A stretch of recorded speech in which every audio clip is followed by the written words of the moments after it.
We're joined now by California Democratic Congressman Ro Khanna. Good to have you here. And you've been, I know, visiting college campuses across the country, Michigan, Nevada, and the Biden campaign recently sent you to Wisconsin. Are we at the point now where the protesters are becoming a story unto themselves and a distraction from the issues that they're protesting? No, I don't think so. I mean, in Wisconsin, the issues that came up first were abortion rights. Second, the cost of living and what the president was going to do on student loans and for housing and rent. Gaza came up. But, one of the conversations in Madison with Jewish Americans and Arab Americans was extraordinarily civil, thoughtful, and constructive. So I think in a lot of campuses, there are 4,000 of them in the United States, there is actually constructive dialogue taking place. But the president isn't doing those kind of listening sessions. Why? I think the president should and will get out there on campuses. I think he gets shouted down Genocide Joe when he goes to events. And look, that's part of protest. I condemn any protest that incites violence or that is anti-Semitic. As someone whose grandfather spent 4 years in jail with Gandhi, I mean, the whole point of Satyagraha was nonviolent protest. But we have to understand that this is a defining moment for this generation, similar to anti-Vietnam protests, anti-apartheid protests, anti-Iraq war protests. And they're telling us that over 30,000 people have died. It's time for this war to end. It's time for the hostages to be released that Hamas has. And they want to see leadership in America and around the world. This is not the world that they want. Well, the president, though, has said the protests aren't making him change his policy. He is unequivocally pro-Israel. It was a month ago he said something had to change or U.S. policy would. Do you expect any change in U.S. policy as a result?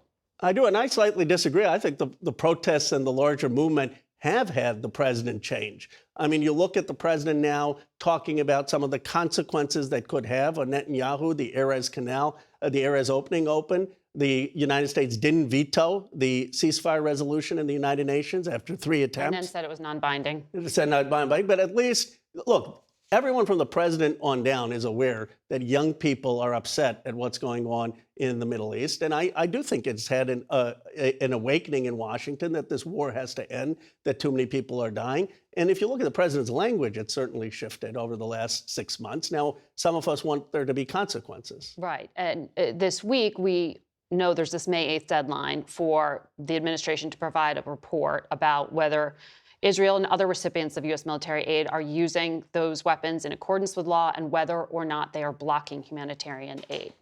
Is this going to be an honest accounting?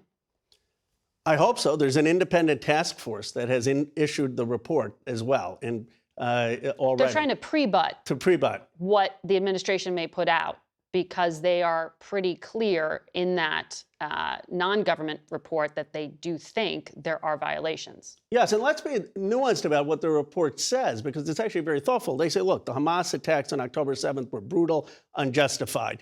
Then they say there are tunnels underground in Gaza, but they say you can't go destroying residential buildings just because there's a tunnel, because under international law, you can't have disproportionate civilian harm. And they detail cases where that happens. They detail cases where residential buildings were destroyed without any military target. So my expectation is that the State Department report needs to have that kind of nuance and detail. And if it doesn't, you're going to have people asking why in Congress.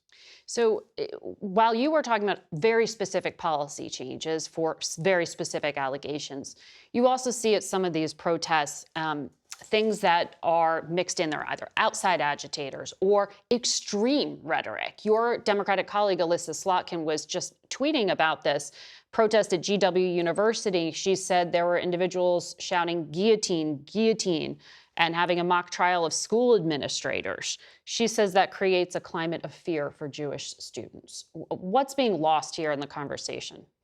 Well, she's right. I mean, you can't be shouting guillotine, guillotine. You can't be shouting globalize the intifada or Zionists don't deserve to live.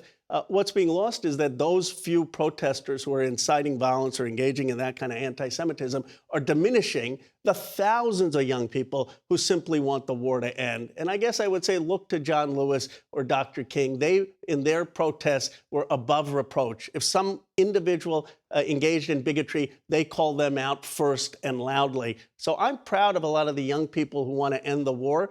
but they need to show the discipline. And some universities have. Look at Cornell, look at University of Minnesota, look at what's happening at Northwestern. There have been efforts not to have the police in, to have dialogue with the student protesters, to have much more peace and calm. And there are models for what can work in this country.